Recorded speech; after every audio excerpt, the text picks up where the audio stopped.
Hello, it's me, Karen, and I'm hiding out in my classroom during my lunch break because we have conferences today, and this is literally the only time I'm going to have to film today. Here's my idea that I came up with on my way to work. McLean and Eakin is my favorite bookstore ever, and I have loads of other independent bookstores that I adore, but McLean and Eakin is my favorite for so many reasons.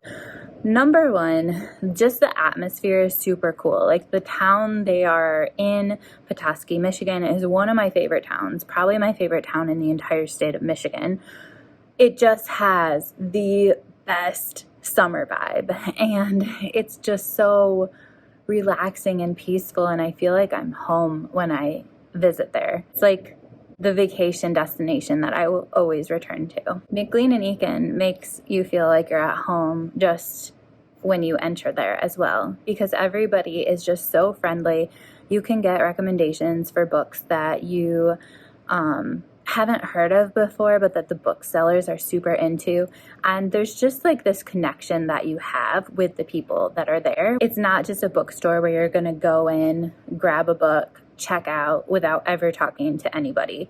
This is a bookstore where connection is huge. With that being said, I started thinking about how summer is coming, and like my main thing that I often do is I visit McLean and Eakin. Like summer has not begun until I have traveled north, and sometimes that means going to Petoskey, and sometimes that means going to the UP, and sometimes that means doing both. But regardless, that's like the official start of summer. Here's my idea for a video. I was on their website the other day, and I had been looking at the staff recommendation section, which I will show you in a second, because they basically have a page for many of their staff members. I don't know if everyone is listed, but they have quite a few pages of recommendations.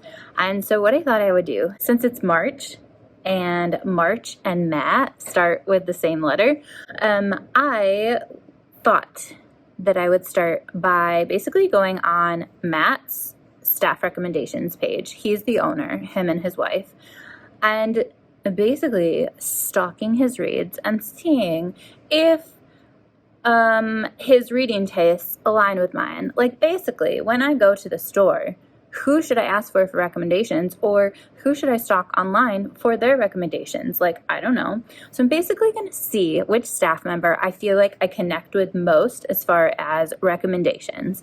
And I will start with him. So for the rest of this month, I will be reading books that he has recommended on his staff recommendations page. And I'm going to go with the assumption that if they're on there, it's probably like a 5-star read for him, or at least close to a 5-star.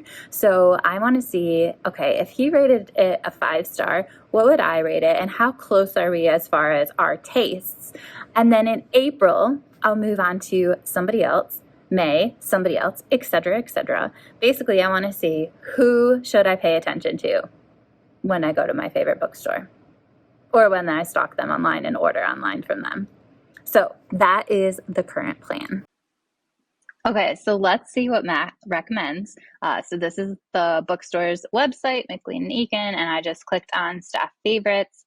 I love these cartoon characters that they made of all the staff. Whoever did these, like, they're so adorable. So let's click on Matt. My internet is being a bit slow, but the bookstore is owned by Matt and his wife, Jesselyn.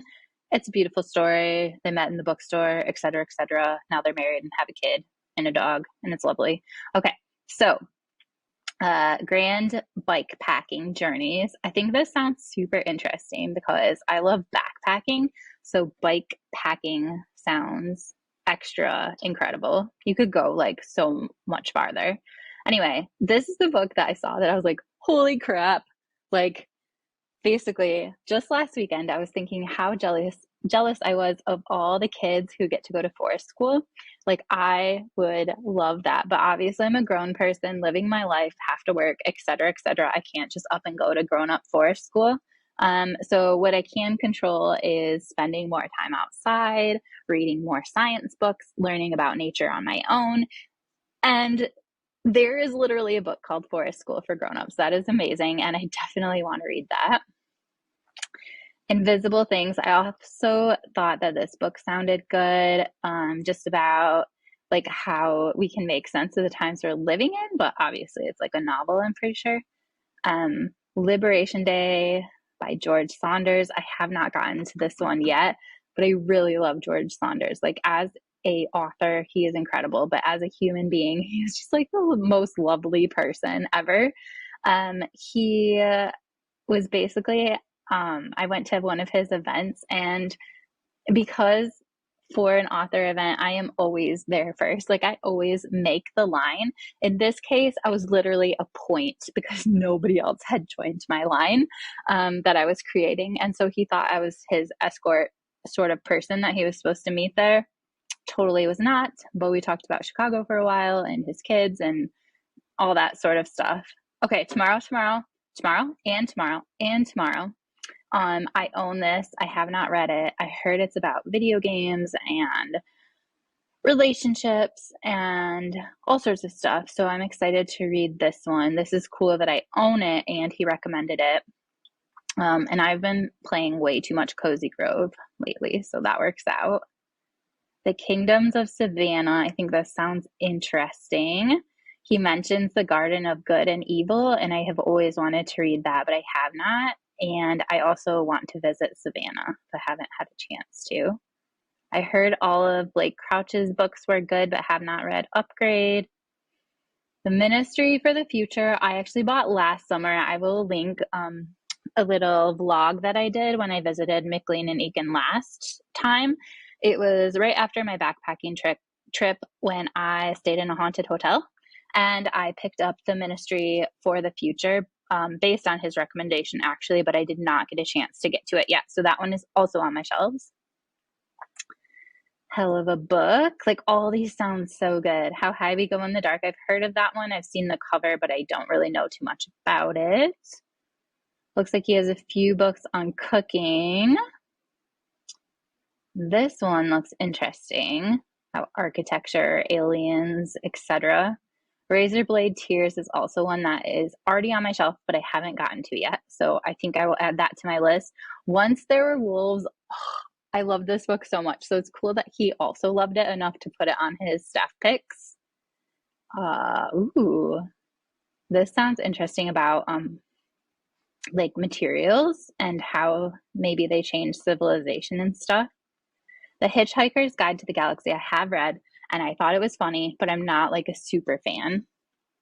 Some people are like really, really, really into that book.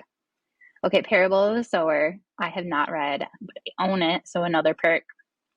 I read Kindred by Octavia Butler and loved it, so this is definitely on my list. Same thing with Dawn. I also already own that one.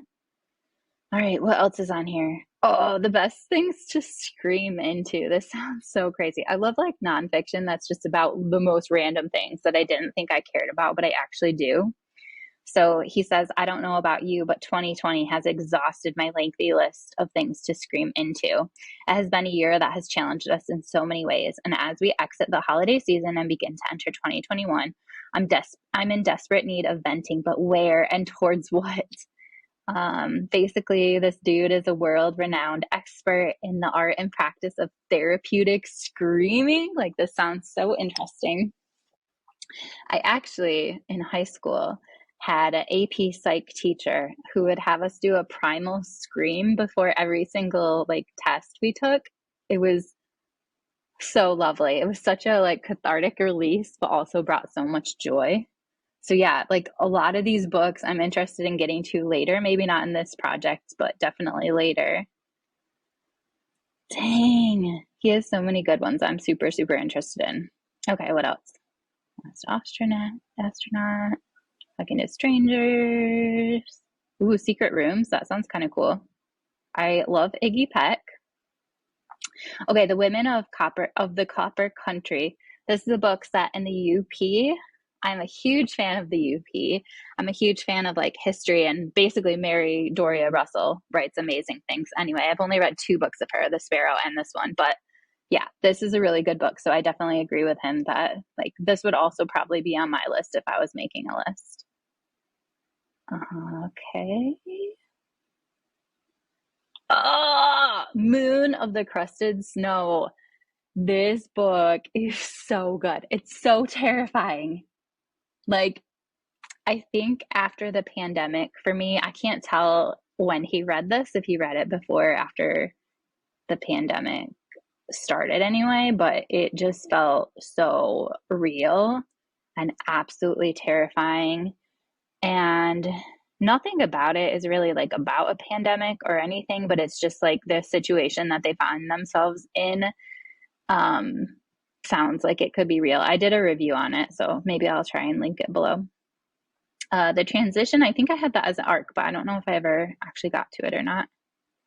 Lots of kitchen stuff and cooking. What else do I see that I might already be familiar with? Oh, The River of Doubt. I really, really liked that one. So I think I'm looking for what I already own that I could read from his list because I'm trying to read what I already own. But his list definitely has some books that I would like to purchase next time I'm there, which obviously is the point of having a staff recommendation list. I think this one looks really cool. God is Not Great, How Religion Poisons Everything. Like, I am a Christian, but it's this whole thing. I'm super interested in everyone's beliefs, and I am a very liberal Christian, I would say. And yeah, I'm really interested in hearing people give more history about the faith and all the horrible things that have happened and all that stuff. Anyway, Hitchhiker. What else? Oh, the White Mountains. So the White Mountains.